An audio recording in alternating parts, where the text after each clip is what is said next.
Vi vil lave en skulpturanalyse af denne typisk arkaiske kåre iført chaton og kappe. Den er meget statisk og ikke dynamisk.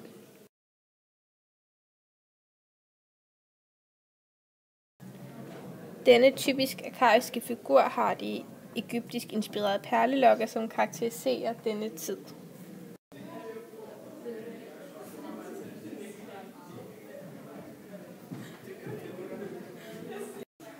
En anden ting, som karakteriserer de arkaiske skulpturer, er de mellemformede øjne.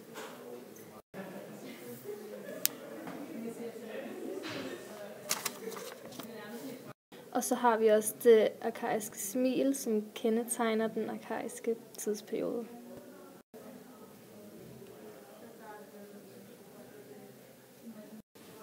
Det er også meget tidstypisk, at kvinderne er påklædte, hvorimod mændene de var nøgne.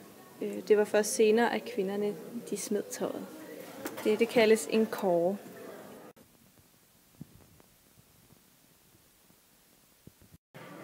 Noget, der også kendetegner de arkaiske kårer, er, at de har en fremdragt hånd. Dette kan dog ikke ses på denne skulptur, da hånden ikke er bevaret. På denne skulptur ser man mange af de samme træk fra den anden skulptur. Blandt andet de mellemformede øjne, det egyptiske hår og det arkaiske smil. Det er dog også atypisk, at denne ikke har frontalstilling, men den ligger ned. Og den er også mere markeret, og den har en hjelm på.